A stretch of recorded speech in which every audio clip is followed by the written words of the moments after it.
Now, let's peel back the layers on this mess, because it's not just bad luck, it's a symphony of systemic snags. Start with the quarterback carousel that's become the Raiders' unwanted tradition. Geno Smith arrived with a pedigree, a Super Bowl ring from his Seattle days, that cannon arm that once lit up primetime games. But in Vegas, it's been fits and starts. He's completing just 62% of his passes this year, down from his career norms, and those red zone turnovers are killing drives before they can even dream of the end zone.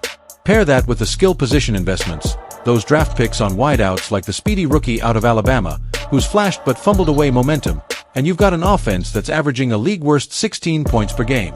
Why? Blocking breakdowns up front, where the line's yielding pressure on 42% of dropbacks. It's like trying to run a Ferrari through a construction zone. Flip to the defense, though, and there's fire. Under defensive coordinator Patrick Graham, hired to channel that old-school Raiders menace, they're third in the league against the run, allowing just 82 yards per game on the ground. Crosby's leading the charge with 8.5 sacks already, terrorizing QBs like he's got a personal vendetta. And don't sleep on the secondary. That pick six against the Saints in Week 5? Pure poetry, a nod to the interception machines of yesteryear. But even they can't carry the load forever when the offense is punting from their own 30-yard line half the time. Coaching enters the chat here. Pete Carroll, the evergreen wizard who turned the Seahawks into a dynasty, took over this summer with promises of always compete. His schemes emphasize tempo and physicality. Think those Seahawks swarm defenses. But in Vegas, it's clashing with an O-line that's greener than a leprechaun's hat. Injuries haven't helped. Tight end Brock Bowers nursed a hamstring tweak that sidelined him for 2 weeks, robbing Smith of his safety blanket. Speaking of history, let's rewind the tape because this 2-7 start? It's deja vu all over again, but with sharper edges. Last year, 2024, the Raiders clawed to a 5-12 finish after a brutal 10-game losing streak that had fans burning jerseys in the parking lot outside the Coliseum. Wait, no, Allegiant now, but the pain's the same. Back then, under Antonio Pierce's interim grid, they showed spine with upset wins over the Chiefs and Chargers, fueling that AFC West blood feud that's as old as the black hole itself. Remember the move from Oakland in 2020? That acrimonious split from the roots where Al Davis built an empire. 3 Super Bowls, the Holy Roller, the Ghost of the Post, left scars, but it birthed this glittering new era in Sin City. Yet here we are, echoing the lean years of the 90s, when the team wandered the desert post-Al without a playoff sniff.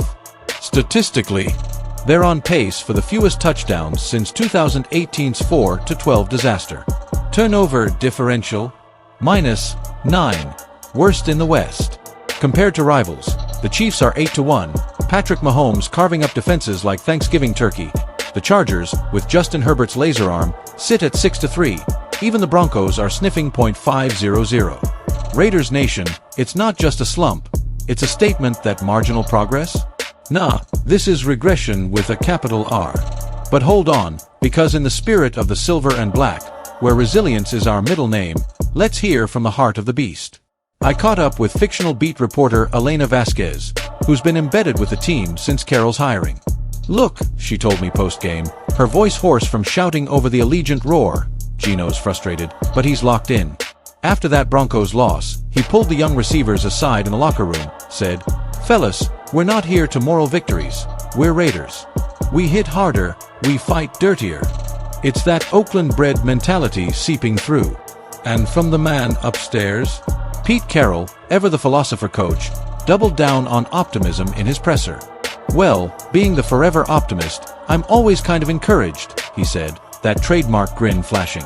"I kind of live encouraged, and so I do see a lot of positive stuff, and we're just trying to make it happen at the same time so that we can go in and get the wins that we want. And this would be a great opportunity to show that." Imagine that, the guy who built a legion of boom empire seeing silver linings in a 2-7 fog. Fans are echoing it too. Overheard in the tailgate lots, a silver-painted diehard named Rico bellowed, "We've been through tuck rule heartbreaks and car trades. This is just fuel for the fire." Fictional? Sure, but it captures the pulse of Raider Nation, that unbreakable tribe from the Bay to the Strip. Pro Football Focus Jacob Infante nailed it in his latest rankings, slotting the Raiders at 28th overall, second worst in the AFC. The Las Vegas Raiders defense deserves credit for holding Sean Payton's Broncos to only 10 points on Thursday night, he wrote. Their offense deserves blame, though, for only scoring 7 points in the close loss. It's been 3 losses in a row now, and their 2-7 record gives them one of the worst records in the NFL coming out of Week 10. They've shown some flashes over the course of the season, but they're hardly consistent enough to be taken seriously as a playoff threat. Spot on, Jake. Those flashes? Like Davante Adams. No, wait, he's in New Orleans now, but his heir, that second-rounder Jacoby Myers stepping up with 650 yards already, tease what could be. Yet, consistency. It's rarer than a quiet night in Vegas. So, what's next for this battered bunch? Predictions time, and I'm not sugarcoating it. The playoffs are a pipe dream, folks. At 2-7, they'd need a miracle run.